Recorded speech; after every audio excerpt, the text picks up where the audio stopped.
जय श्री हरि। पुत्रदा एकादशी व्रत कथा। श्री युधिष्ठिर कहने लगे कि हे भगवान, मैंने श्रावण माह के कृष्ण पक्ष की कामिका एकादशी का सविस्तार वर्णन सुना। अब आप मुझे श्रावण शुक्ल एकादशी का क्या नाम है, व्रत करने की विधि तथा इसका महत्व कृपा करके कहिए। मधुसूदन कहने लगे कि इस एकादशी का नाम पुत्रदा एकादशी है।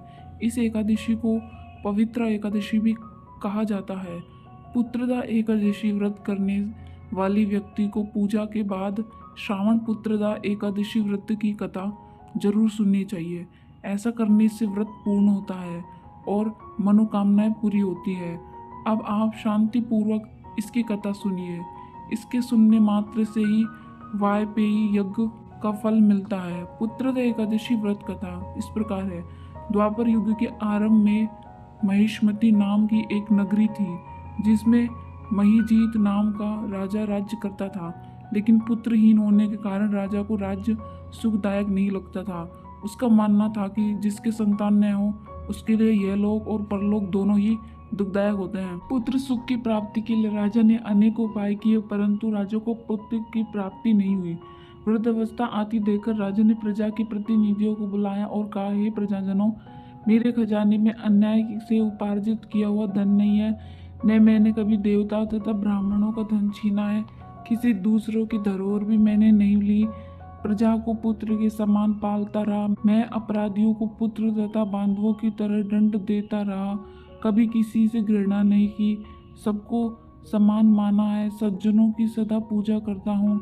इस प्रकार धर्मयुक्त राज्य करते हुए भी मेरे पुत्र नहीं है, सो मैं अत्यंत दुख पा रहा हूँ। इसका क्या कारण है?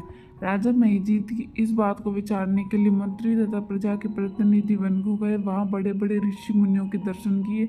राजा की उत्तम कामना की पूर्ति के लिए किसी श्रेष्ठ तपस्वी मुनि को देखते फिरते रहे। एक आश्रम में उन्होंने एक अत्यंत वयोवृद्ध धर्म के ज्ञाता, बड़े तपस्वी, परमात्मा में मन लगाए हुए, निराहार, जितेंद्रिय, जितात्मा, जीत क्रोध, सनातन धर्म के गूढ़ तत्वों को जानने वाले, समस्त शास्त्रों के ज्ञाता महात्मा लोमस मुनि को देखा, जिनका कल्प के व्यतीत होने पर एक रोम गिरता था। सबने जाकर ऋषि को प्रणाम किया। उन लोगों को देखकर मुनि ने पूछा कि आप लोग किस कारण से आए हैं? निसंदेह मैं आप लोगों का हित करूंगा। मेरा जन्म केवल दूसरों के उपकार के लिए हुआ है, इसमें संदेह मत करो। लोमस ऋषि के ऐसे वचन सुनकर सब लोग बोले, हे महर्षि, आप हमारी बात जानने में ब्रह्म से भी अधिक समर्थ हैं। आप हमारे इस संदेह को दूर कीजिए। महिष्मतीपुरी का धर्मात्मा राजा महीजीत प्रजा का पुत्र के समान पालन करता है, फिर भी वह पुत्रहीन होने के कारण दुखी है। उन लोगों ने आगे कहा कि हम लोग उनकी प्रजा हैं, अतः उसके दुख से हम भी दुखी है। आपके दर्शन से हमें पूर्ण विश्वास है कि हमारा यह संकट अवश्य दूर हो जाएगा, क्योंकि महान पुरुषों के दर्शन मात्र से अनेक कष्ट दूर हो जाते हैं। अब आप कृपा करके राजा के पुत्र होने का उपाय बतलाएं। यह वार्ता सुनकर ऋषि ने थोड़ी देर के लिए नेत्र बंद किए और राजा के पूर्व जन्म का वृत्तांत जानकर कहने लगे कि यह राजा पूर्व जन्म में एक निर्धन वैश्य था। निर्धन होने के कारण इसने कई बुरे कर्म किए। यह एक गांव से दूसरे गांव व्यापार करने जाया करता। एक समय ज्येष्ठ माह के शुक्ल पक्ष की द्वादशी के दिन मध्याह्न के समय जबकि वह 2 दिन से भूखा प्यासा था, एक जलाशय पर जल पीने गया। उसी स्थान पर एक तत्काल की ब्याई हुई प्यासी गो जल पी रही थी। राजा ने उस प्यासी गो को जल पीते हुए हटा दिया और स्वयं जल पीने लगा। इसलिए राजा को यह दुख सहना पड़ा।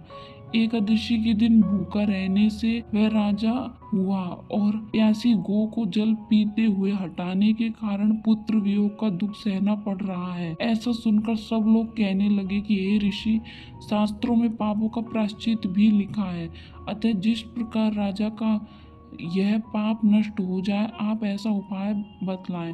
लोमस मुनि कहने लगे कि श्रावण शुक्ल पक्ष की एकादशी के दिन, जिसे पुत्रदा एकादशी भी कहते हैं, तुम सब लोग व्रत करो और रात्रि को जागरण करो, तो इससे राजा का यह पूर्व जन्म का पाप अवश्य नष्ट हो जाएगा।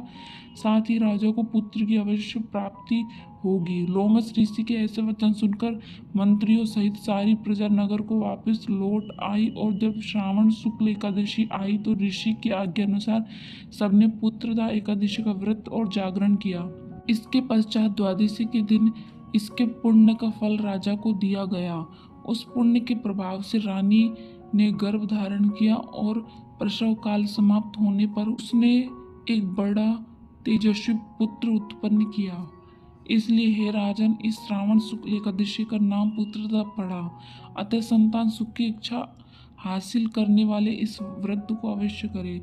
इसके महत्व को सुनने से मनुष्य सब पापों से मुक्त हो जाता है और इस लोक में संतान सुख भोगकर परलोक में स्वर्ग को प्राप्त होता है। जय श्री हरि।